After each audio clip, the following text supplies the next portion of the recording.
All right, our guests today, well, I'm their guest because I'm in their home. Welcome to our house. Which is really lovely, but these are good friends. I've known Nebyu Yohannes for a long time. I've known Feven Kidane for a few years now. But I get one long, he gets three longs. heard you 100 times a year over the last year, and I've enjoyed every time. I heard you recently at the Fox as part of a show billed as Africa by Infidels Jazz, February 7th.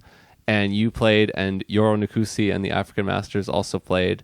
You've got stuff coming up. You've got a show at the Hargrove, Lost Dog Sundays, where you're doing your duo project called Rebsha, opposite Joe Williamson's solo set. And then you're also doing a talk at the Hargrove presented by Coastal Jazz, where I am shamelessly coming into your home and trying to preempt your talk by hearing about your travels because you've done so many cool things. We allow You've been to South Africa, you've been to Ethiopia. I want to talk about all that and hear about what you've learned, who you played with, and what you've been up to. And there's even more after that. You're playing at the Calling All Friendly Faces series on March 3rd. In the new month of March, it'll come up. And then on April 25th, there's also a show by Nebyu's project called nebyoha, where you and Feven and Lisa K. Miller and Miles Wong are going to play. So that's all the plugs that we've got. So thank you for hosting me, friends. This is a lot of fun to be here with you today. Thanks for coming over. Thanks for coming, Will. You're always welcome here. Yeah. The timing of today, I have to at least mention that it's the day after Jazz at the Bolt that we're talking. So real quick, I heard you both because I heard Feven twice. Once you did your two trumpet Freddie Hubbard and Woody Shaw project with Julian Borkowski. Yep. And then you also played with Sue Park in her quartet. Mm-hmm. And then Nebyu, you played with Biboye Onanuga in his quartet on the Saturday. So did you guys have a good time? We were very happy to have you out there. Oh, I love the Bolt. Jazz Festival every February. Yeah, it feels like jazz summer camp. Yeah, I've heard Jazz Con or Jazz Convention. Jazz Con's a good way to put it, for sure. That's another way to put it.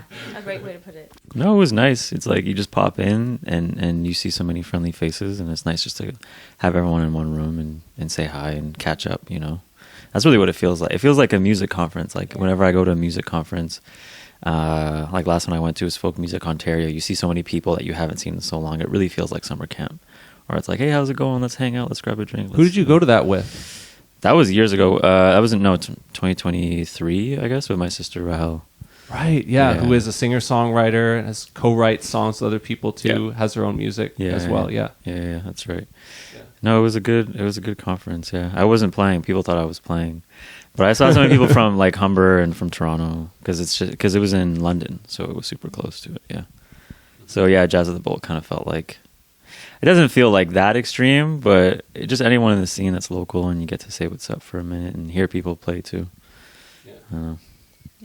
It was cool. I like it. I like because it's cool. You get to see a bunch of people playing all the time. You can get to see little bits and pieces and get to meet new folks. Like there were some cats there. There's always cats from New York, so it's always cool to kind of see what's going on down there. It's cool to meet some new friends. Yeah, I know you've been there pretty much every year. I always remember the time you played the Charles Tolliver show because we did the Charles Tolliver record, and you have a connection with him. Maybe we could, if I remember, we could come back to that at the end and shout him out for sure because that would be well deserved. But I just remember that you were playing so strong, and this was true of the Freddie and Woody show as well, but when you're in that particular room out of the 3 stages of Jazz at the Bolt, you play so strong that I'm in the green room and I feel like I'm in the room. Yeah, I got video from last year playing the Charles music from Dante, who was outside, and the video just says, what the F is happening in there? Because all you hear is... I was sitting next to him, when he took that video. It's loud as hell, man. Yeah, so that was good times, and we're right on the heels of that. So this is a great refresh for me to come in and spend some time with you guys. I want to just set up, like, there was a moment where it all kind of came together for me at the Africa show.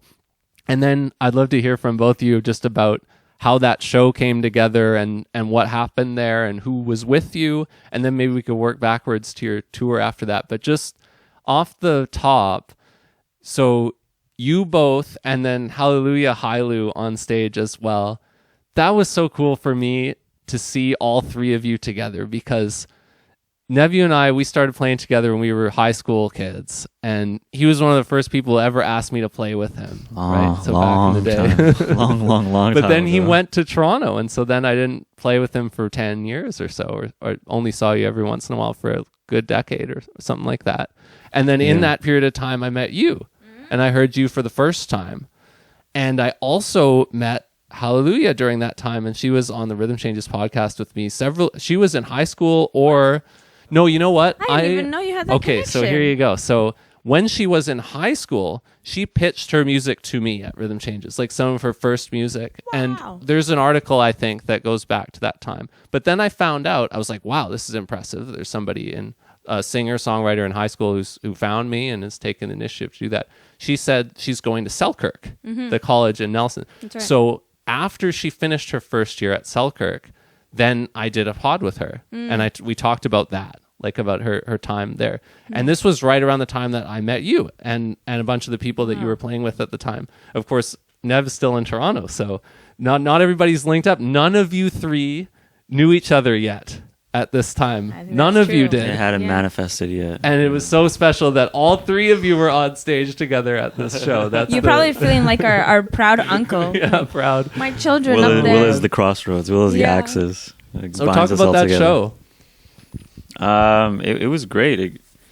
I think Tim reached out to... When did he reach out to you about doing it? It's got to be in the fall, like quite a while Something ago. like that. I know that him and I have been talking about some sort of Ethiopian band for a while too. Mm-hmm. So that was probably maybe closer to a year is the first time that it brought up, maybe like last spring. Yeah. But we were like, oh, one day, we'll do that. That'd be cool. Yeah. But then, it was like towards, I think it was the fall is kind of when he had said, hey, you guys want to do this? And especially when he knew that we were going away. Yeah. I was like, that's when we really started doing like all the heavy planning and stuff. Yeah. We had some of the band planned out. Like we knew we wanted to have John and Sue in on it. And then for drummers, we weren't sure. Like Feven, we talked about maybe playing trumpet. That you're like, no, I'd rather play bass. Yeah, because you played all bass at that show, no trumpet. Yeah.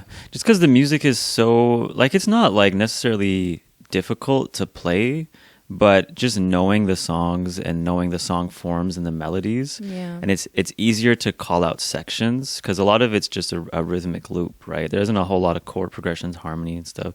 So a lot of it's just like a loop, and you kind of have to know when the melody comes in to know when to switch to the next section.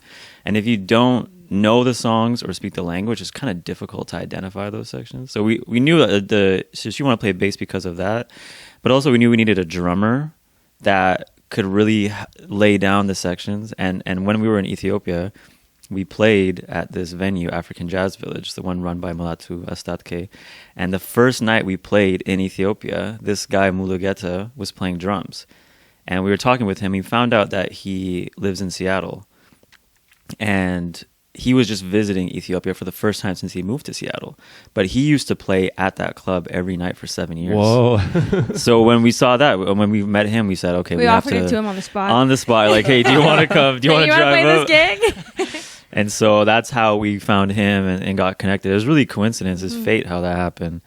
And then we wanted to have our friend Shoit play krar and sing and some of the Tigrinya music. So Ethiopia is made up of so many different ethnic groups.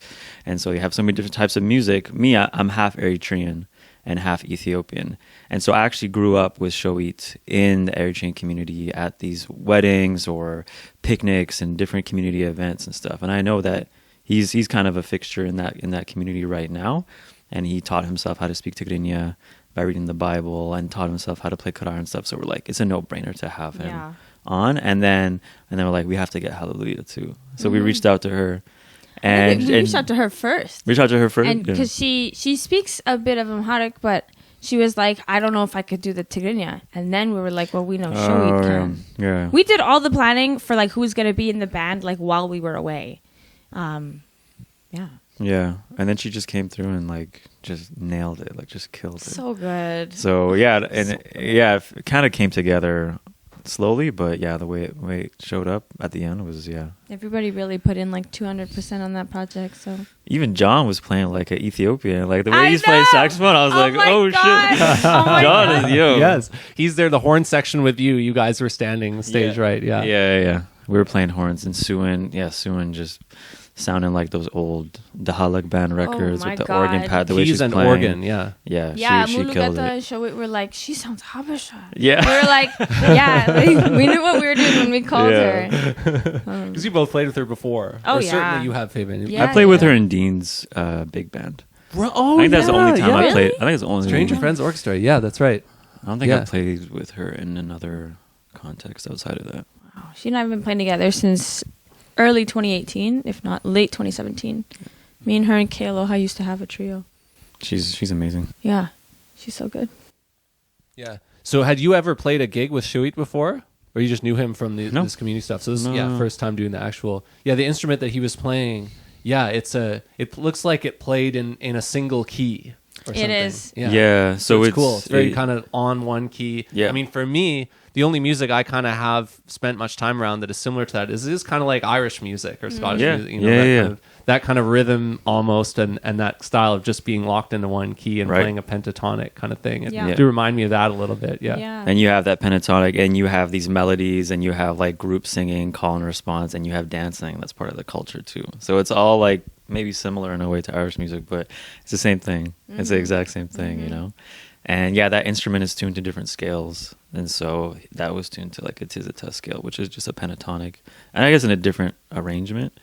And then Shoei plays it by muting certain strings to bring out the melody of the song. So it's like it's supportive of the singer too.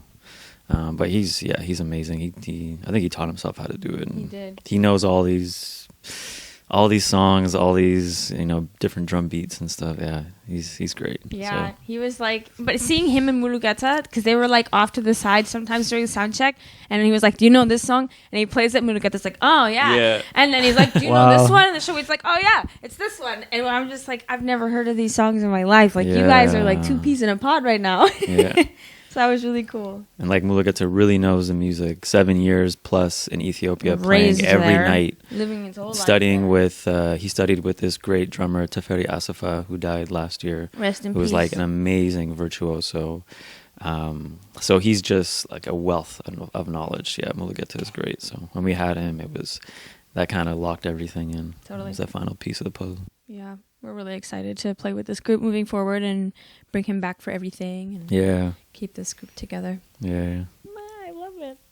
So before you went to Ethiopia over the last month or two, you were both in South Africa. Feven, you went first, Yeah. right? And then have you joined? I was just hanging out. She was Yeah. actually in South Africa. He was doing his jet lag in the last 4 days. I was just there for 4 days before, just to yeah. come hang to out check and it see- out. Yeah. I was doing a residency called Music Dance that old Vancouverite Lucy Strauss was part of as like faculty, but called like facilitator instead. I think that's what they were called. But I just went to go and play and hang out in Cape Town. So it was a bunch of contact dancers and then a bunch of improvisers, just having to find a way to make stuff together and figure out which people you play with great and, which ensembles fit where. Like we had 6 nights of performances and I did 4 of them. And so Nebyu came for the last 2, or was it last 3? One of those, but he came for those. But South Africa was wonderful. It was really hot. It was like 36 Heat of degrees. summer, yeah, because you're going in the depths of our winter, yeah. The fruits were plump, I was really nice and tan. I was sweating all the time. It's a beautiful place to be. It's also very far south. Yeah, it's I didn't the bottom. realize. You see it on a map, but when you fly there, because I connected through London, it took me like 11 hours to get from London to Cape Town. From London? Oh, wow, yeah, that's a long it's ways. so far. And you looking on the map in the plane, that little geo map they show you, and you can see Antarctica. Like, it's not even that far. I'm like, Yeah. look, we could go to Antarctica. Well, because the water was coming from the Arctic too. So I went to the beach with Nicole, one of the people in the program with me. She was one of the facilitators. We went, and it was like, I put my toe in there, and my foot went limp, man. She tried running in, and she was like, she couldn't breathe. She had to run out. Super cold. Yeah, I literally went as far as I think my ankles, and then my feet I couldn't feel them anymore. So I was like, I have to get out of this Arctic water. Yeah. Whew. Very segregated place though. We didn't like that. We really didn't like that. Yeah, I mean, it was just, I think it's like, apartheid that only really ended. Apartheid is actually how you say it. Apartheid. It only ended in the 90s. But, I think a lot of those institutions have never been reformed. Or if they have, like, it's just performative or something. So seeing the wealth and class disparity is really pronounced in Cape Town. It is a tourist town too. But yeah, the class disparity is really pronounced, and then the segregation is also very obvious in a way that I don't think I've seen, like even in the States, I haven't seen it in that way. Yeah. Very separated, very like, there isn't a lot of communication, I find, between people in Cape Town. Maybe I don't know. I'm only there for 4 days, but just off of first impression, like, yeah, there isn't a whole lot of crosstalk between people. It feels like a lot of people kind of live in fear. They say, don't go here, don't go there. There's a lot of crime. There is some, but also reports of violence. But yeah, it's opportunistic thievery and crime. The female gender-based violence. Gender-based violence is like the worst in the world, I think. Yeah. I think it's like every couple hours or something. They had just had a big protest. Huge protest. I think a week before or something. Yeah. We were there, yeah. Yeah. In regards to gender-based violence and how the country wasn't really protecting women at all after so many different instances of it had happened. And yeah. So yeah, I don't know. It's strange. It's cool people, great place. But yeah, there's just some... So there's not a lot of places where different classes and cultural exchanges can happen. There really aren't. Like, it ends up being we didn't really closed off that way. Yeah, we didn't really see any like mixed race friend groups or anything. Like my cohort of people in my residency were all mixed race. Like there's like black folks, there's like white folks, European, whatever. But yeah, like just walking around, I didn't really see like a bunch of like black and white people hanging out. Yeah, or being in restaurants, or like every table will be segregated too. It's not, like quite strange. I don't know. I've never seen. Well, that. even when we went to the old biscuit mill, which what we were kind of telling you about, it was like what East Side Flea wishes they could be in their dreams of dreams. It was like you walk in the front and like all the food is there, and it's like all of like the black folks are running it, like little shops. There's like some white folks working there, a lot of black folks. But then if you turn left from the front, then it's only white shops over there. Yeah, we didn't like that either. Yeah, and it's part of the same weekly event. It's in the same circle, it's in the but same area. There's this weird. It's in the same sort of business district, I guess. Yeah, I mean, I got a heads up that it was like an uncomfortable place to go before I went, but I wasn't I was very surprised to see like Airbnbs, and then you have like metal tin shacks on the other side of the street. I was like, wow, this is. But we did I only spent most of our time in the observatory, so we didn't really. District. I didn't travel too much. I was only there for 4 days, and I was sleeping like half the time. But maybe going back, I might have a different impression. But in that short time, yeah, I heard Joburg's cool too. But I get the sense that this trip was a long time in the making for both of you, probably as something that you thought about doing together. But I mean, individually, you probably both wanted to do things like this for a while, and I'm sure there's more time you want to go back and spend there. So what was the lead up to this trip like for each of you, or for both of you? Like, what had to come together for you to make it happen, and for this to be the time when it happened? How did you put it together? What was going on, like maybe up to a year ago or so? Like, how did it start to come together for you guys? Nebyu's parents and Nebyu's sister and her partner had planned to go in December, and they let us know, and they were like, we all want to go, you guys should come. And so we were like, well, we don't want to be here in the winter, and the FOMO would be the worst. Like, we don't want to go through everyone going, and we're like, Vancouver, beep. You know what I mean? And also every year in the winter, like, I always feel like I want to go back and visit Ethiopia. Yeah. And just also be somewhere warm in general. Because every year we talk about it. Yeah, being in Vancouver, December, January, February, when it's like raining and no sun and cloudy, like it can be tough to deal with. It's like self-harm. Yeah. And then there's always things that come up where, the time comes around, you say, oh, okay, it's an expensive trip, I didn't plan it properly, I'll do it next year. You always postpone it and procrastinate it. So I think this year with, my family planning to go, and it was like, you know what, like, let's go. Like, there's so many reasons why we can't go, but we might as well just do it because we're gonna feel unhappy not being there more than being like unhappy here or being happy here because we didn't go because of whatever decision.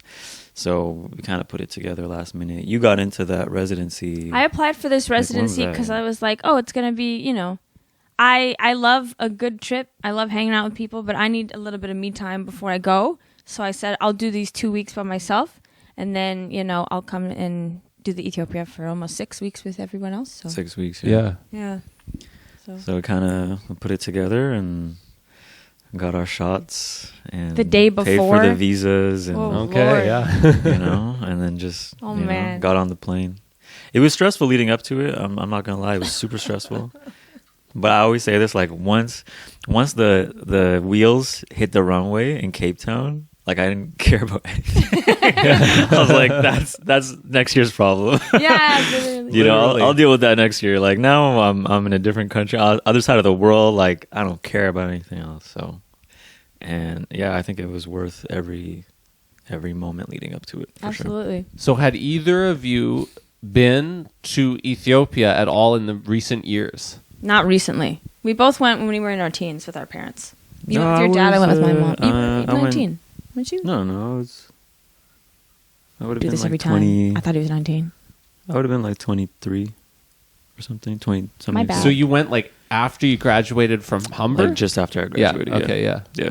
Because after we graduated from high school, you slightly before me, you went to Humber in Toronto for your music education. After a brief stop at Cap U, yes. you stopped in at Cap U, and then by the time I got to Cap U, you had continued on to Humber. Yeah, because I was only at Cap for 1 year. Yeah, and then I went to Humber and I did 4 years there. I graduated Humber in 2016, and then 2017 is when I went in September. So real quick, what was that like? Like, what did you do there? Was it just family, or did you get into music too? It was mostly a family trip. My grandmother was sick, and so it was sort of an opportunity for me and my dad to spend time with her. It was an opportunity for me to meet her and meet some of my extended family that I hadn't met before because that was my first time going. And it was also an opportunity for my dad to spend some time with her because there was a point where she wasn't going to be alive much longer. So a lot of the trip was just... it was like caretaking. It wasn't really a vacation. I went to the hospital a lot. Did spend some time with some family. I met my grandfather. I met a lot of my uncles and cousins. So I did have some of those moments, but it wasn't like this recent trip that I went on. So you're 22, 23, and you hadn't been there before. Yeah. And it was cool. I mean, it's like always a bit of a culture shock going somewhere new, right? Yeah, I mean, I remember just walking out the airport and in the parking lot. Like, they don't let people in the airport in Addis Ababa because there's just so many people would show up to send people off. Like, it'd be insane. And so everyone has to stand at the airport. So I remember when me and my dad flew in, we got there in the morning. And so you have to take your bags, you got to exit, walk down to the parking lot. There's probably like 500 people in the parking lot, all waiting for, whoever is coming in. And they got like these big leaves and these big like birds of paradise leaves and food and all this stuff and signs, whatever. And I ended up seeing my cousin Petros, and he drove us. And go to the compound, go to the apartment that she stayed at. And, you show up and all these kids that live in the apartment building, they come meet you, they grab your bags and they just run it up to the 5th floor where she's staying at. And the altitude is different, so you get to the 3rd floor. I'm like out of breath. I can't even. The elevation, yeah. It was rough. But it was cool. It was a different. I don't know. There was a lot of new things. That was also when Ethiopian New Year's was, because it runs on the Julian calendar. So New Year's is in September. So I was able to be there for New Year's, which was really fun. But yeah, it was different. It's like the sort of the end of rainy season too. So it's not very active. It rains a lot in short 20-30 minute spurts where it just downpours, It's not like here. No, here it just rains for a month. But yeah, it was cool. It was a different kind of trip though, but I was happy I went because I felt like it definitely connected with a part of me that I didn't know existed yet. So Feven, what was the most recent time you went? I was 14. I went with my mom. It was the summer. I had just finished grade 9, going into grade 10. And I remember I had failed math 9. And I was like, man, I got to go to summer school. She was like, nah, we're going to Africa. I was like, what? Yeah. So we went, I think because my mom had left. I was turning 15 that year, actually. So I think I was actually going into grade 9. Was this grade your 10, first something. time going? Yeah. And so my mom had left the country when she was 15. And so she was like, you know, you're my eldest child. You're also the daughter. I want to take you back when you're 15 too. And so we just we stayed in my aunt and uncle's place, about 6-hour drive from the capital, Kombolcha. And that was like our base for everything. But we took like weeks-long bus tours around the country. We got to see all of the landmarks, like Lalibela. We saw Aksum. We went up to Tigray. We did that. We visited my older brother in Gondar. I met my grandmother. She passed away after I got back, a couple years after I got back. Yeah, it was more exploratory. I was very grateful for that. I got the whole experience. So then when you touched down in Ethiopia again together as adults, what did it feel like? Well, I had already low-key accidentally been there because Okay. Oh yeah. oh God. Accidentally. I accidentally went there on my way to Cape Town because that's the transit airport is through Addis. And so you flew from London, so you went direct to Cape Town. But when I flew from Chicago, I flew to Ethiopia and then to Cape Town. But the Cape Town flight had left before we arrived, so I was stuck there a day. And then I was like, what am I going to do? Oh my God, I haven't slept in like 30 hours. I'm so screwed. And I was like, wait, my aunt lives like 10 minutes away. And I've never spoken to her. And so I like called her. I was like, I'm stuck. And she was like, I'll send my cousin to come. She sent her daughter, so my cousin, to come get me. And I just hung out with them for the day. And then my flight was at like 6 a.m. the next day. And then I properly flew to Cape Town.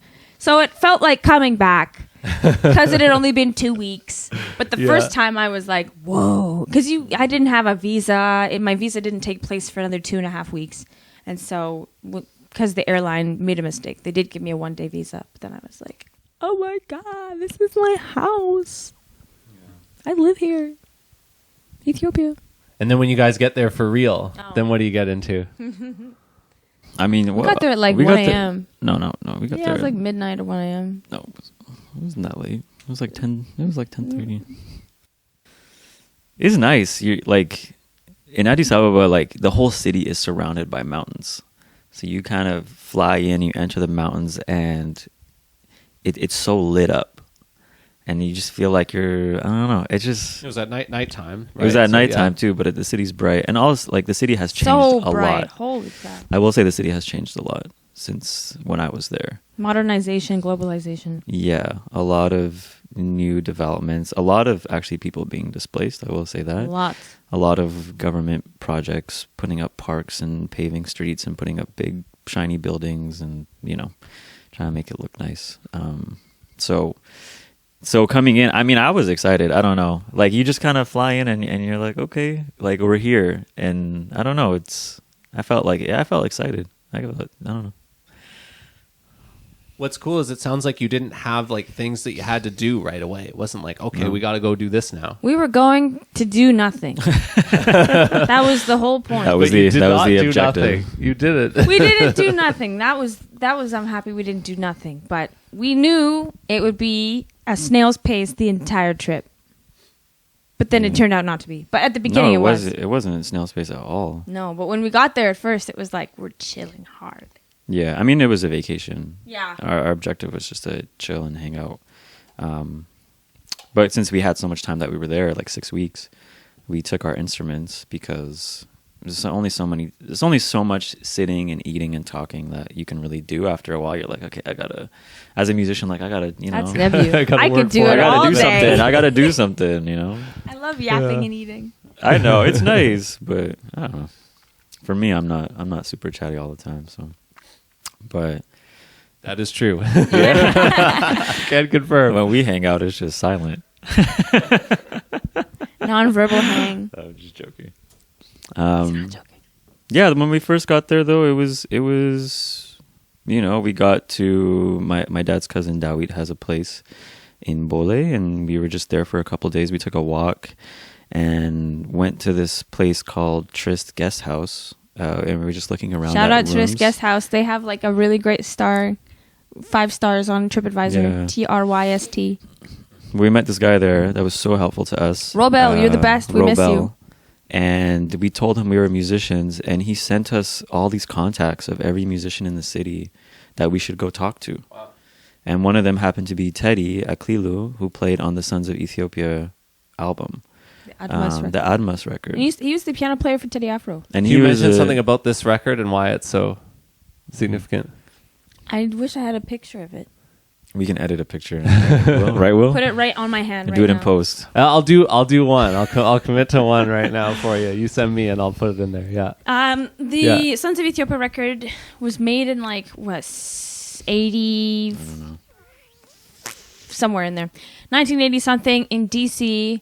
By I think there was five Habashas. Yeah. Teddy. Is Henok on it? Henok was in it? Yeah. You said Henok, Teddy. I think Groom. Is Groom on it? He plays on it now, but he plays in the band now. Yeah. Oh my god. So this band is still running today. After all this time. They just had a performance at the Addis Ababa Jazz Festival a couple weeks ago. They did a couple shows in the US too, but it was when they had immigrated to the US, most of them were early 20s or super late teens. They made this record together. They released it at one point and then they kind of forgot about it. Then I think it made its way into some hands of someone with some sort of sway and it got reissued and there's been a worldwide boom about it. So now they're touring everywhere. They want to come to Vancouver. That's what Teddy was saying. And find a way. Yeah, but we hung out at Teddy's house. We called him. We texted him first. You texted him. Well, I don't think my thing went through. I was just still getting used to the SIM card. So I called him and he said, come over in a couple hours. So we did. And they have this beautiful penthouse that overlooks the palace of the Prime Minister. Nah, like the old palace. The Haile Selassie Palace. Oh. It's in Kazanchis, yeah. So downtown. This person was an original member in this band almost 40-ish years ago. Yeah. Yeah. Yeah. Wow. And he's still a performing musician now. He plays. When we met Mulugeta, that was on Teddy's gig. Okay, yeah. Yeah, that's how that happened. And this was at this jazz club. Yeah. Yeah, so the day before we met at Teddy's place and we played with him and talked with him and just hung out for a few hours. And he said, I play a Thursday gig every week at African Jazz Village. You should come play.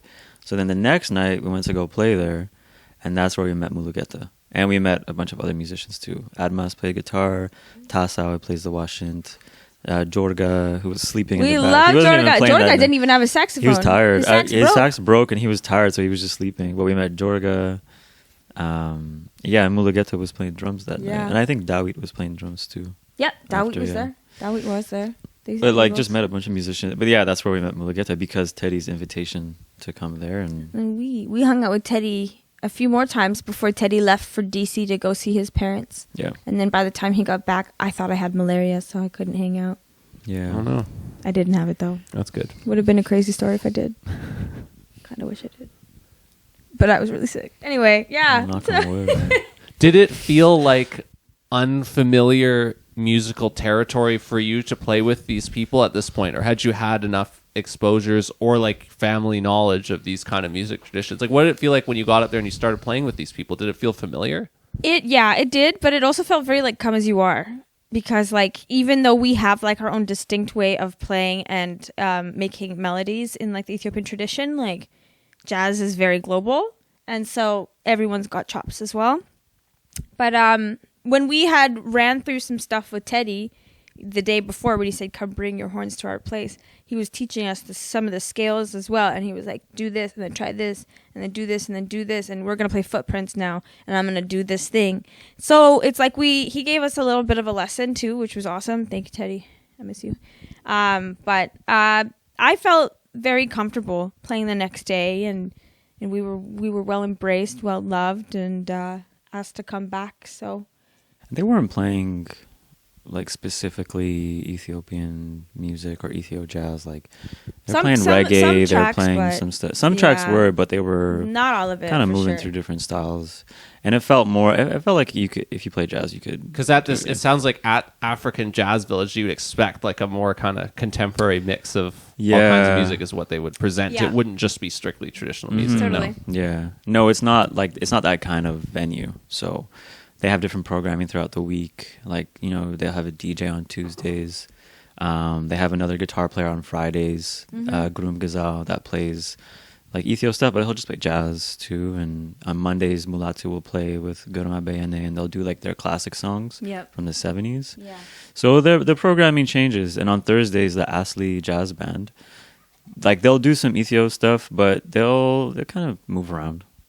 So it felt easy. Like, I mean, like it's just like you could go in and sit. If you got ears, you kind of know what's going on. You can figure it out. Like you can go sit in, kind of thing. So it was a welcoming. Yeah, I mean, how you arrived there was also very welcoming. You know, within a couple days, you get somebody who's linking you up with these people because they know that you kind of showed up to play and that you have the good intentions as everyone else does. So you found these people, and then you went back to this venue a couple times, probably every week. Yeah, pretty much every single week we went back. Yeah, I went. Awesome. Yeah, you. I mean, you could talk about that. I love Mondays there, man.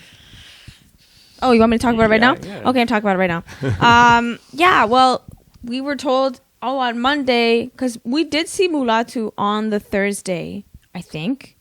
And when we met his son, Mikhail, who runs the venue, more like front of house, whatever, he was telling us, oh, yeah, my dad sometimes plays on Mondays as well, and Gurma Bayane is playing as well. Like, you should come. We have stuff almost every day. So we were like, cool. When we come on Monday, because we were busy for that weekend anyway, we couldn't go. And then on Monday, we go, and Gurma Bayane is singing his tunes. And it was Mulatu's birthday also, actually. Oh, yeah. So they brought us up, like, later on. Did it go late into the night? Yeah, till about 11:30, 12 maybe, something like that. 11:30, but after we played just a few tunes that first Monday, we ended up playing every set with them after that. And then I love Gurma Bayane, man. I miss him so much. Can you talk about this musician? Yes, okay. So Gurma Bayane was from like the golden age of the vinyl era of Ethiopia. And this is 60s, 70s.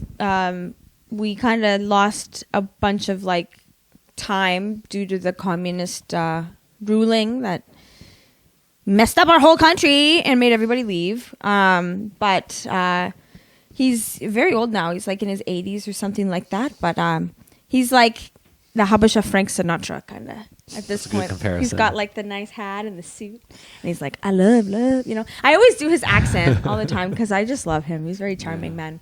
But great singer, performer, great writer. Yeah. Wrote a lot of songs, charisma, a lot of pop songs in Ethiopia at that time. Charisma, uniqueness, nerve, and talent. Did you know about Gurma's music from your families? Not really. I knew him from like his music being like put up like, you know, the Ethiopic series or whatever. Like he's in there. He's done 2. So like I knew him from that. Mm-hmm. But I think when I saw him IRL, I was like, wait. Yeah. You're gonna, oh my god. Yeah, I mean he's in the Ethiopic series. I mean out of the singers that are talked about, I don't think I really knew too much about him. Yeah. There's like definitely some titans of vocalists and singers from Ethiopia at that time. And I think he's on that list, but I think there's like maybe 4 or 5 kind of before that you would mostly put on and listen to and talk about. So I didn't know about him too much, but found out more about him just talking with him and playing. Mm-hmm. Did you get to go to any like maybe record shops or music shops or things like that? Oh, hold the phone. Oh, we got show and tell. Let's go. We're gonna get the book out. Yeah. So we went. So obviously, yes. Obviously, the answer is yes. Went to a few places, but one that we went to actually went back a few times. We played there twice as well. We played there twice. It's in this neighborhood called Piazza, and it's this guy. His name's Abdi Nagash, and he runs the Abdi Nagash Antique Store. Memories of the golden years. Yeah. And he just moved into a new spot, actually. That's really, really pretty. He showed me while we were there. But we went to his antique shop, and he's got a lot of mementos and books and records and photos and artifacts from, over 100 years in his shop. So the first day we went, he actually had a trombone there, and he has a piano in there. And so we played for him a little bit. And after that, he gave us this book. And this is a really cool compilation of, any and every Ethiopian artist, singer, instrumentalist from really early on, 20s, 30s, up until about, I would say, the 80s or so. Talks about artists in the forefront, but also the musicians that work behind the scenes, and little quick synopsis about each of them too. So wow. And he gifted that to us after we played. We bought a few things, and then he was like, you know what, take this too. And then we went back a couple times. He had a listening event one day, and then he asked us to come perform, so we performed for him. And then there's a book that I really wanted on one of the emperors, Emperor Menelik. And it was kind of expensive. I didn't really want to pay for it. And so after we played for the, I was like, I wanted to haggle, and they were like, I don't really want to bring the price down on it, because it's such a big, a compilation of this emperor. So many photos about this time, and royal family pictures. This is big. Wow. Yeah. You got to hold it sideways to see how thick it is. Yeah. Wow. So I wanted it, and so after we performed at the listening party, he was like, "You can have whatever you want." That's what he said. Take whatever you want, and I was like, "I want that book." And he's like, "It's yours. Take it." So you got two super special books out of here. Yeah. Shout out Abdi, Gosh Abdi. Shout out Eden if she's watching too. Yeah, really, really great people. We got some records too. I heard cassettes. You get cassettes as well. We got some cassettes, and this show and tell system is totally working, Feven. We can keep doing what you're doing. Yeah. We got, what else we got? I guess it's probably for the talk on next week too. Yeah, we're doing it. We'll right now. Some more hey, info. This is come to the talk. If you're watching this video right now, come to the talk for sure. We're gonna have the book out, so you can actually people can look through it too if they want. But we got records. We got some cassettes as well. We found some old Amha records. So Amha Ashete was a record producer in Ethiopia in the 60s, I think, 60s and 70s. Yep, they're both in that one. Oh, I'm sorry, I'm blocking the way. And so he had a lot of these like old original recordings pressed. Those are from Teddy's dad. That one's from Teddy's dad. Is that like a 7-inch or something? Yeah.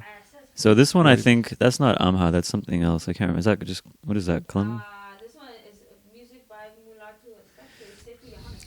So one side is Sefu Yohannes, one side is Tlahun Gesese, and both arrangements of that band are done by Mulatu Astatke. He was also working as an arranger. I think kind of equate him to like the Quincy Jones, of Ethiopia, who's working behind the scenes. All these bands, especially when they have bigger arrangements and instrumentation, he was kind of the one putting it together. And then that one there, I think that is like a Orominya tape, and that's like an original Amha record pressing. Yeah. So Amha Ashete had to leave to DC after the revolution happened in like 75. And so, all those Ethiopic stuff that was found after the fact outside of Europe, like a lot of those comes from those guys that were pressing these records back in the day.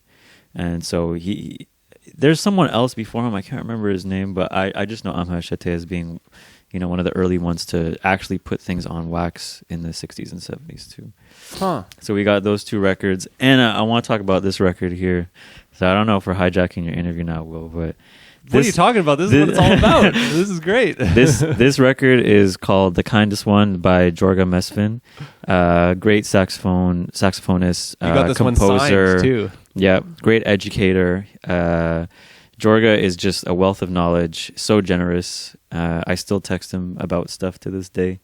And he invited us to his studio, and we made music with him, played with him, ate with him, like everything. And he gave us that record. and he signed it, and he said, you know, the third generation has arrived. So Yeah. shout out Jorga.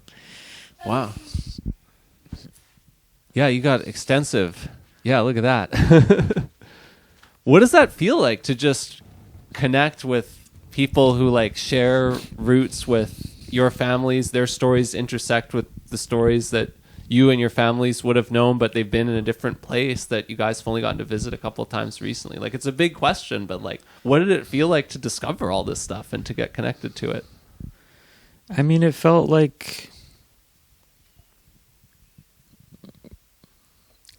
you feel like you have a piece of it. Like, you feel like a type of belonging, you know?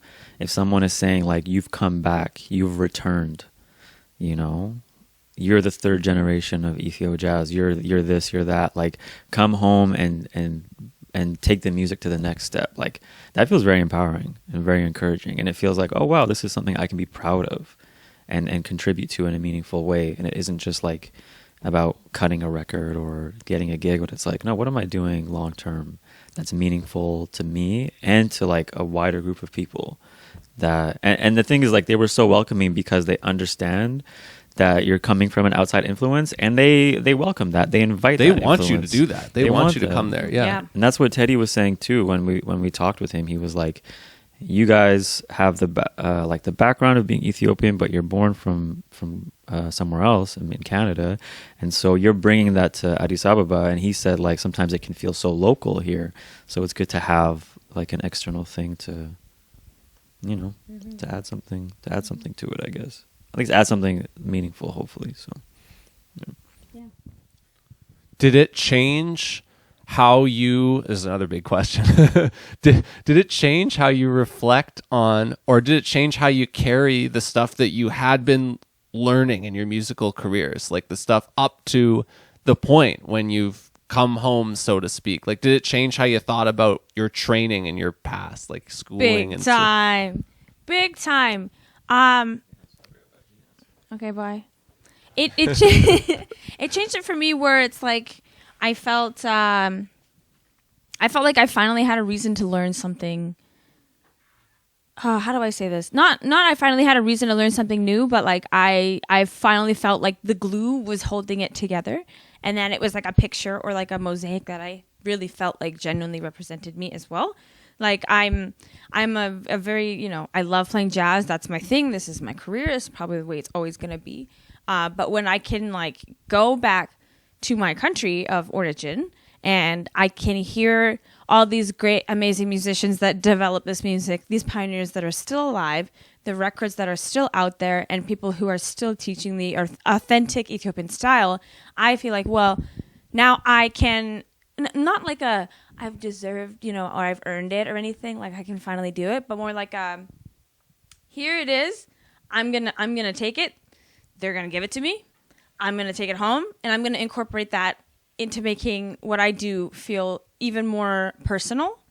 And like, especially when we were talking to Teddy, that piano player we talked about earlier, like he's working on this amazing course right now that I won't share too much about, but it's like he had this insane way of thinking about music theory using our Ethiopian alphabet and all these like 56 microtones and how they fit into all these scales. And he showed us these diagrams, these charts that were like, I didn't do very well in theory. So it kind of just looked like a bunch of math and geometry, but I know that it makes sense. And if I sat down with it, I'd probably understand it. But from what I saw and what he let me take extended time to look at, it has gotten me thinking like, oh, maybe there's another way to play. You know, maybe there's a thing that feels like, not to get all woo-woo about it or whatever, but like it feels like it's like biologically mine, and that I have no hesitation into wanting to jump into. So, and also like when we were there, like the brass scene is not many. There's not many. Shamelis is around. He's in his mid-70s. He plays the trumpet. Adisiwat. Yeah. Oh my God. Yes. Adisiwat. I love her. Okay. She is studying trumpet at Yohannes School of Music. I'm so happy there's another girl out there. Another Habesha girl. We were like, oh my God. You found each other. We found you. She's doing classical though. So. Oh yeah. I could never do that. It's so difficult. Props to her. She's really good, by the way. But the hole is so deep, and the voice of a horn or brass in the Ethiopian tradition is still, I wouldn't say extremely, but like it's hugely untapped. So there's a lot of room for like historical development, which was very exciting for us. And this goes back to like you played bass at your show. Like it wasn't going to be a big thing where you're going to play trumpet at your show. Yeah, it was more important that you were playing bass. I didn't trust anyone in the bass chair. Exactly. What about you, Nebyu? Did it change like this discovery or this rediscovery, the feeling of coming home to this music and to these things that you spent the time with in the last month or two? How did it change how you think about like what you carried from your training and the music that you've been playing when you were younger? I don't know if it like necessarily changed my training. I think I like to think of that past is like sort of leading you into something, right? So I'm grateful for the sort of training and practice and stuff that I've been able to have, like the experiences I've been able to have. And I think I was talking about this with Francis, actually, how it's like this trip happens, but it only happens when you're sort of ready for it, right? Because maybe if this experience happened 7 years ago, I probably wouldn't have been that, like I wasn't the kind of person I needed to be to embrace it and go at it head on. So I think it sort of helped me prepare and then like lead me into those moments. But I will say, just playing Ethiopian music in Ethiopia, like in Addis Ababa, with musicians that have been doing it for a very long time, that know it inside and out, was such a rewarding and eye-opening experience.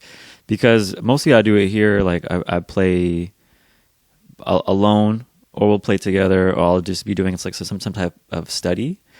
And then when we do present music, you're presenting it to a large group in a listening room format, right?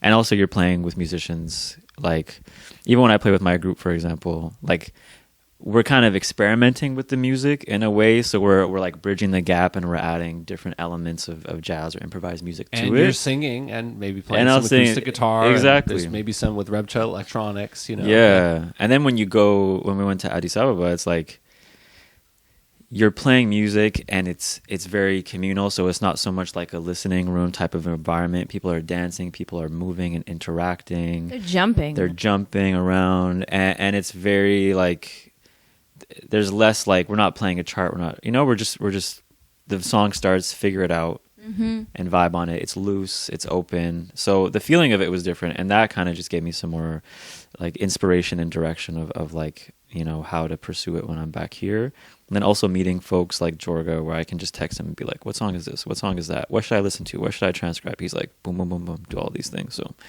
kind of gives me some more focus too. Yeah. Do you feel called to make another big trip back? We're going already.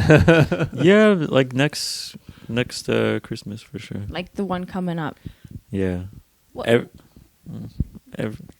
He's too shy. Nebyu got a BC Arts Council grant to go back and study this year. I didn't know if this was a shy or if this was a TBD and you couldn't talk about it. He can talk about it. He's just nervous. I didn't want to divulge if it was still. You didn't want to talk about it? Well, sorry. I'm just proud of him. It's already out, so yeah. I'll go back in a few weeks. Or in a few months, sorry. Not a few weeks. So in the summer? In May. Okay, yeah. Yeah. Just to do some study with Groom Mesmur, who's a guitar player, and he's an educator. So it was nice going on that trip. So I kind of have an idea of what's going on in the city. And so when I go back, I know who to call, where to go. So you can kind of just hit the ground running. So. And that's solo for you. Feven's going to be here. Yeah, I've got work to do. Well, hopefully, the thing is though, it's like as soon as we left, like Ethiopian Airlines suspended flights to Tigray, the northern province. Just after you left? Right, like about a week after we left due to a drone strike. So we don't even know if it's going to be okay yet for him to go. My phone is ringing, and I have a customized ringtone. I don't think that's funny. That's not going to be audible. The 58s won't pick it up. Okay. Let me describe it. It's Paul McCartney's Wonderful Christmas Time with that with the who's the Get loose. is that Gunna or something? I don't know who that is. It's a really good ringtone. I spent a long time making it. Yeah. Sometimes we just make like shit post sounds, and I love it. I gotta show you one after. I made a couple of days ago. Yes. Yeah, I mean, the country's not stable. I mean, yeah, it's just I don't know what's gonna happen. And there's always, there was a 2-year war in Tigray. The government was just like opening up the doors to giving militias weapons, opening the backside to Eritrea, and trying to like kill a whole province because of so many, ethnic groups, and their power fluctuates over the course of time in Ethiopia. So right now, this government, I don't know what the vision is. Maybe I don't know if I should, say too much on tape. Maybe I won't get back into the country. But I don't know what it's going to look like in May. So I'm kind of just monitoring that situation. But you're booked probably, right? Not yet. Oh, not yet? Not Okay, yet. wow. No. So yeah, it's a little bit up in the air. So it's a bit up in the air. I kind of have to see what's going on for a bit. Yeah. I know if I go to the capital city, it'll be fine. But you don't know what's going to happen. And it's like it's unpredictable sometimes, so.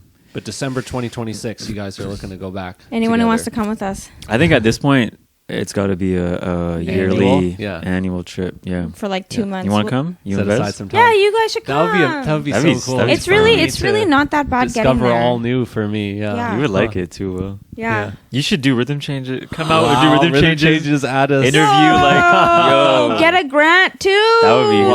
Honestly, we're serious. Okay, this We're is a good very serious idea. right now. Yeah, I'll think about this. That sounds amazing. Yeah. Yeah, that kind of thing is irreplaceable, right? It's like Yeah. how else would you have an experience? There's room like for you that? at the family home. And, My aunt has a spare room too. And Ethiopians are chatty people, so you get so many stories get them and going, yeah. everything. Yeah. Even like going through that book that I showed the camera earlier with all like the singers from the history, like we brought that to Africa Jazz Village one time. We put it in Mulatu's hands. He was like, "Oh my God, I used to do with so and so and this guy, and oh my God, it's me." And then and even we gave the book to your dad. He had hours. My of dad stuff was to talk talking about So- every artist in that book, musician. He was like, "Oh, that guy grew up in the same neighborhood as me," and but like it's. So when we say they're chatty, we mean it. He was at your show too. Hey, your dad. Was he Yeah, there? my mom and dad were both Yeah. there. Yeah, Nice. yeah. They really What did they liked think it of too. that? They loved it. You Yeah, know, they had a of really course. good time, and I'm happy they were there to see it. And they were happy to see Showit too, because they know Showit from back in the day. So yeah, they really loved it. I felt like we brought back a piece of Ethiopia for that one night. That's what I felt, at least. So, Yeah. so the next one is it'll be a party too. It's gonna be insane. Yeah. What else do you think about? Oh, now that you're here in Vancouver again, and it's like, oh man, some of what that feeling that I had while I was there, it to the extent that I can recreate that here. What kinds of things do we want to see more of here that would approach that spirit or that would feel good in the same way as how your travels felt good? What can we do about that? I don't know about recreating stuff, but I think one thing that we've thought about a little bit more is community.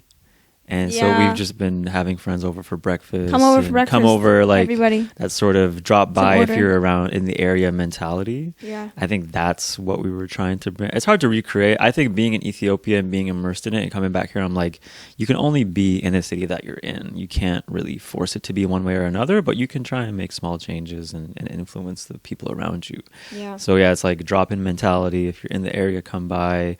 Maybe try and put some events together, or just host like dinners, game nights, kind of thing. Come make a me on our Wii. Come make a me on the Wii. You got to make a me I'm after due. this. Yeah, right Yeah. after this. Yeah. So I think it's that idea of, socializing and be around folks that you care about, and because it's so spontaneous in Ethiopia. And I remember coming back here and trying to make plans with a friend, and they said, I'm free February 6th to 10. I'm like, We got back on like the 20. just call me when you're ready, like, Jan. So Yeah. It's so funny because I always do that. I'm like, oh yeah, let me check my schedule 3 weeks from now. But now I'm like, what are you doing in 1 hour? What are you doing in like tomorrow? Come over. I saw Steph Wall like 3 times in a row, like the week I got back. I saw her the day after I got back. You came out. I was at that Yeah. show. She played a show, and I was shocked to see you there. It was like less than I 24 wore hours my after you got Ethiopian back. outfit too. All you said to me was, "Hey, Will, I'm so tired." And then it was 8 p.m. I was like, I'm going to bed. Yeah, it was fun waking up at 4 a.m. every day because of that jet lag, man. Yeah. Let's finish by talking about your projects, like, because you have shows coming up too. Let's look ahead and let's talk about rebsha, because I've heard rebsha before at Brentwood. That was the only time that I've ever heard it. Now, it was probably a good year ago. So talk about that project for anybody who hasn't heard it, because there's an opportunity for them to hear it in addition to the talk, because it happens on the Sunday and then your talk is on the Monday late afternoon. Same place, the Hargrove, but you've got the show on the Sunday, that this coming Sunday at the Hargrove, Lost Dog Sundays. So talk about rebsha and what it's like. Well, rebsha is our Ethiopian ambient duo that we both have. Rebsha means disturbance, and we feel like we kind of walk with that kind of energy, and so we try to channel it into the music. We try to combine what our bio says. Our bio says, like, we combine sounds from the Pacific Northwest with the sounds of sub-Saharan Africa. We improvise, but we also, like, I will do bass. We'll both share keyboard duties. He brings his trombone and his guitar. It's a mode of personal expression, and it's a way of personal resistance in this duo. And just, standing up. We're here. We're black. We hanging. It's cool. And, we're going to be doing, like, a show for, like you said, at the Hargrove. Are they both under Coastal Jazz, that and the workshop? So the Hargrove one, Hargrove is Lost Dogs, here's the Rhythm right? Changes official line on this. Okay, thank you. To break it all down. Hargrove is Lost Dog Sundays, co-curated by Cole Schmidt and Kevin Romaine, right? Not Coastal Jazz. Then Okay. Coastal Jazz is presenting your talk by donation. Cole here's your talk. Right. So Cole is involved in both of them. That's the common. Cole stole. Cole stole. That's Cole bringing it stole. together. They gotta call and it then Cole in early March, you have that other show that's in Kits. Yeah, That's right. Pit Unit Gallery. Pit. Unit Pit. Shout out Ben Ben Frost. Frost. Shout out Ben Frost. Multiple podcast previous. I love guest, Ben. Frost. Ben, if you see this, come over. I have you're that our snake neighbor. plant for you, man. You didn't answer when I said That's I gonna had be it a ready. good show too. Yeah. Now, I have also heard several nebyoha shows, and you have one of those if you go further out into April. So can you talk about what you do at your shows a little bit? What do I do? I play a lot of original music. I think I've settled on calling it singer-songwriter ambient, Yep, that makes sense. Good description. There's some improvisation in it. There's some... I do sing. I play guitar. Sometimes I do feel like it's a bit of a circus where I'm like juggling a bunch of things and I'm like, okay, I don't know if I'm doing any of this quite well. Like the instruments and stuff. Yeah. You always stick the landing, though. Yes. Yeah. Sometimes I always feel shaky. I think one thing I realized doing these shows is that when I play a lot of trombone, my throat gets kind of dry. Oh, and then singing. And then it's singing like after, I'm going to always singing. like, it feels like I need to drink a lot of water. But then going from one to the next, I'm like, So I gotta find, maybe I gotta get like a lozenge right before and just, so. But yeah, I got one in April with Lisa and Feven's on it, and Miles when he's on it too. Yeah, so China Cloud. Cloud, yeah. We love China Cloud. So Tim at Infidels is doing that. So yeah, Tim asked me to be a part of it, and I love the work that Tim does. So why not? Shout out Tim. Yeah. Shout out to also, now I'm thinking back to other times I've heard you in the, several recent months, like going back a year ago. Like your Jazz Fest show last year was really cool, Feven, the sextet. Oh, on the Georgia Street stage. That was really fun. That was a fun show. We had Jeffrey Dawson coming out and tapping. Missy D rapped and I cried. Yeah. So good. Yeah. Yeah. I want to get an ensemble together with those cats again. Have Missy D be my permanent rapper. Yeah. Is there anything else that you guys are up to, or anything, or anybody else on your mind that you wanted to shout out here while we're here? I mean, shout out the band. Hallelujah, yeah. Oh my Shoei, God. Suin, Mulugeta. Mulugeta, John Nicholson. Yeah. Shout out to Fox. Thank you. Shout out Tong. Shout out Tom. Security guard at the Fox. Oh Yes, my that's God, right. we He love loved the show. Yeah. I've known Tong since I was a kid. Yeah. Like, I used to hoop at Moody Park basketball court. And when I was really Close to young, where I lived, yeah. Did you know Tom from back then? No, I didn't know. No. Because I used to actually live, like, my first apartment I lived in was across the street. It was called the Diplomat, an apartment building. It was directly across the street from the basketball court. And then we moved a couple times. But I used to spend, like, every single day in the summer there. And Tong was one of the older guys that was there. And I think when I started going there by myself, as I got older, my mom would come and check out and see like what's the vibe, who's around. And at that time, there were like a lot of older dudes that would play in the park. So she would say, you know, that's my son. Make sure he's good, you know, make sure he's safe, all that stuff. So Tong was one of those guys. So years later, I mean, walking up Main Street and I see Tong, I'm like, bro. And then he's at the show and he loved it. Yeah, so shout out Tong Dang. Shout out Tong Dang. That is such a cool connection from New West childhood to the Fox Cabaret. That's on top of the thing I already told you about where you and Hallelujah were all there on stage together after not knowing each other. Layering that on top of theirs blows my mind. Shout out Hallelujah. Shout out Hallelujah's parents because shout out Hallelujah's parents. Last year at the Juno Awards, I needed to find some jewelry and they scoured their house to find me something. It didn't work, but it was nice of them to try that, and they came to the show as well this year at the Fox. Yeah. Shout out. Well, thank you guys. It's so much fun. I look forward to your shows, your talks, and Thanks, just Will. seeing you around. Yeah. Thanks, Will. What are you up to in the next little bit here? Yeah, what you got going on? I gotta sleep, man. The bolt zapped you out of energy, huh? Yeah, but in a good way, right? You know, it's a lot of talking to people. It's a lot of things coming into place, you know, that I've been thinking about for several months. So it's just an intense time. It's one of the intense times that I've gotten used to happening each year, and that I can kind of anticipate. There's only a couple of them. So now, you know, I'm going to get into a chiller season of a month or two here. So that's I wonder because it's so condensed and it's in one place too. It's not like Jazz Fest where you can move around a bunch. Or have like a quiet space. I'll tell you. Jadbolt is just, one big.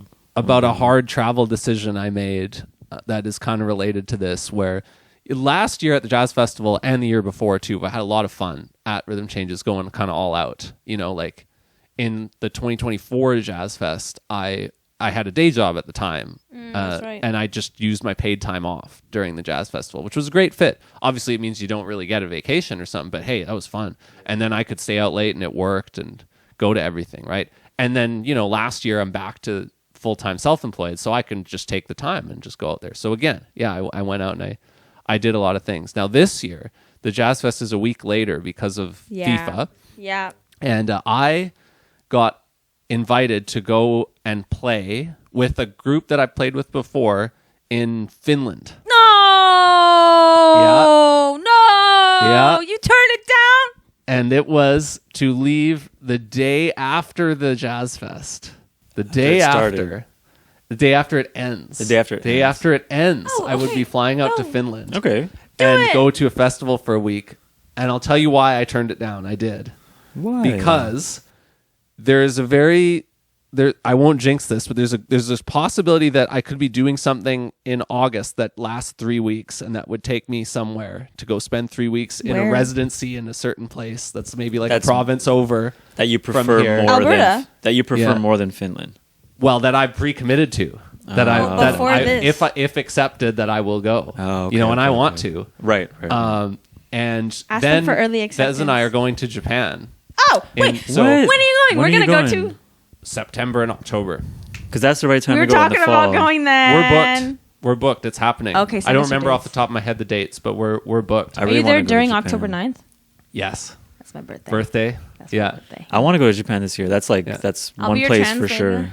So the punchline is just that 3 months away from work and no sleep was a little rich for me. So I got to this point where I had to turn down this trip to Finland with one of my friends. It's like something can be totally the right thing at the wrong time. It's true. Yeah. And I could just gotta, I'm a guy in my 30s now too, so I got to think about these things, right? The priorities kind of come in, and it's like there's such a thing as too many things that are like that for me, because I'm not a guy who's trying to be out there playing all the time necessarily. There's stuff I want to do here, so it was just adding up. It was like, wow, these things are all cool, but this would be a long time away. Yeah. So that's what happened. But all that said, I'm gonna have another great Jazz Fest, and Sure am. yeah.